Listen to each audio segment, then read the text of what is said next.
Assalamualaikum warahmatullahi wabarakatuh. Kami dari kelompok 10 akan menjelaskan tentang teori John Holland. Konsep dasar teori Holland. Pada tahun 1966, Holland berpendapat bahwa lingkungan-lingkungan okupasional itu adalah realistik, intelektual, artistik, sosial, pengusaha, dan konvensional. Demikian juga tipe kepribadian yang diberi nama yang sama. Tingkatan orientasi kepribadian individu menentukan lingkungan yang dipilihnya. Semakin jelas tingkatan orientasi model pribadi atau suatu proses perkembangan yang ditentukan melalui pembawaan dan riwayat hidup yang berinteraksi dengan tuntutan lingkungan. Individu menentukan lingkungan, maka semakin efektif pencarian lingkungan yang sesuai. Pengetahuan individu tentang diri dan lingkungan diperlakukan untuk menetapkan pilihan yang sesuai. Menurut Holland, pilihan karir ialah suatu perluasan kepribadian dalam dunia kerja yang diikuti oleh identifikasi dengan stereotipe pekerjaan yang spesifik, perbandingan antara diri atau self dengan persepsi terhadap suatu pekerjaan, dan penerimaan atau penolakan adalah penentu utama dalam pilihan karir. Kesesuaian antara tinjauan diri atau self seseorang dengan penetapan pemilihan pekerjaan ialah berhubungan dengan model gaya pribadi. Holland melengkapi 11 pokok kepikirannya dengan mengemukakan yang pertama karakteristik 6 tipe kepribadian. Yang pertama ada realistik, yang kedua intelektual, yang ketiga sosial, konvensional, usaha, dan artistik. Yang kedua yaitu karakteristik 6 model lingkungan hidup.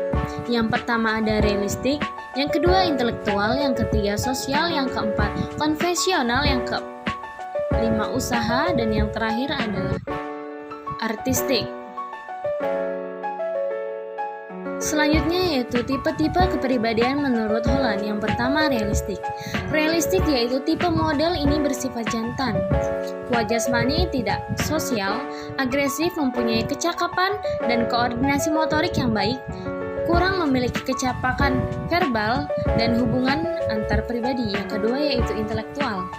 Tipe model ini bersifat berorientasi tugas, tidak sosial, lebih menyukai dan memikirkan terlebih dahulu daripada langsung bertindak terhadap pemecahan masalah yang dihadapi.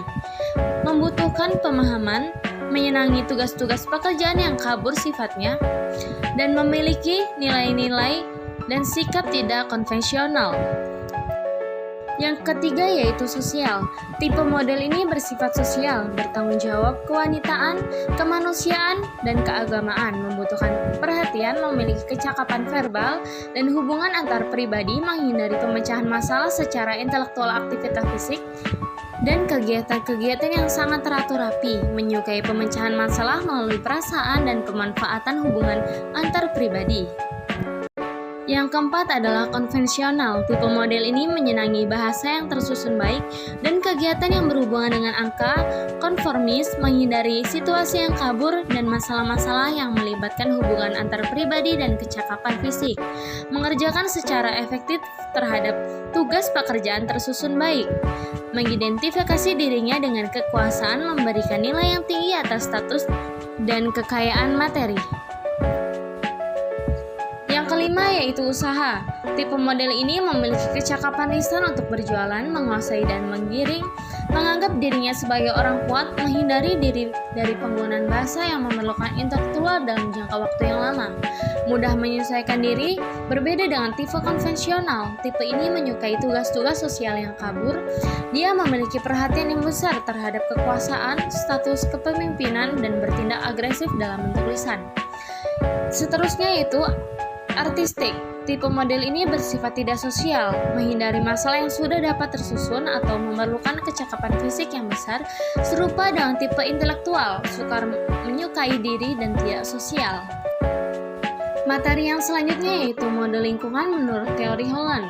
Perilaku manusia tergantung atas dua hal, yaitu kepribadian dan lingkungan tertentu tempat manusia yang bersangkutan hidup. Pengertian tentang model ini akan memberikan informasi yang berguna mengenai manusia.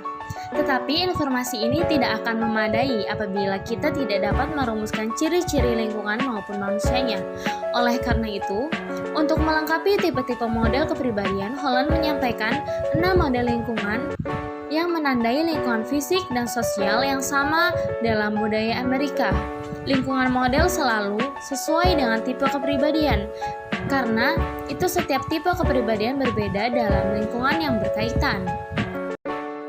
Model lingkungan dan tipe kepribadian bersumber dari konsepsi yang sama. 6 tipe kepribadian di atas mencerminkan preferensi vokasional, sebaliknya model lingkungan dalam dinyatakan sebagai suatu situasi atau suasana yang diciptakan oleh individu atau manusia yang menguasai suatu lingkungan tertentu. Berikut ada 6 tipe kepribadian menurut Holland. Yang pertama, lingkungan realistik, yang kedua, lingkungan intelektual, yang ketiga, lingkungan sosial, yang keempat, lingkungan konvensional, yang kelima, lingkungan usaha, dan yang terakhir adalah lingkungan artistik. Materi yang selanjutnya yaitu pengaplikasian teori Holland di sekolah. Pandangan Holland sangat relevan bagi bimbingan karir pada jenjang pendidikan awal dan pendidikan tinggi. Penekanan yang diberikan pada tingkatan pemahaman diri sehubung dengan beberapa kualitas bimbingan yang dimiliki konselor untuk informasi yang akurat mengenai lingkungan okupasi. Menyadarkan lembaga bimbingan akan tugasnya membantu individu mengenal dirinya dan lingkungan. Hal ini sangat diperlukan untuk memilih okupasi yang matang. Selanjutnya, Holland juga mengembangkan alat untuk individu dalam pemilihan karir, yaitu The Occupation Finder and The Self-Direct Search, yang menyatakan kegiatan atau aktivitas diminati dan dievaluasi diri dalam beberapa keterampilan harus dicocokkan dengan sistem klarifikasi okupasi yang berlandasan pada teori yang sama. Dengan demikian, individu dapat menemukan sejumlah alternatif pilihan okupasi untuk pertimbangan lebih lanjut. Adapun kelemahan dalam teori Holland, kelemahan dalam teori ini adalah kurang ditinjau dari proses perkembangan yang melandas ke-6 tipe kepribadian dan tidak menunjukkan fase tertentu dalam proses perkembangan dan rentang umur. Teori Holland dinilai sebagai teori komprehensif oleh para ahli psikologis karena meninjau pilihan okupasi sebagai bagian dari keseluruhan pola hidup seseorang dan sebagai teori yang mendapat banyak dukungan dari hasil penelitian yang menyangkut model lingkungan dan tipe kepribadian. And the last, thank you for your attention. And I say, wabillahi taufiq wal hidayah. Wassalamualaikum warahmatullahi wabarakatuh.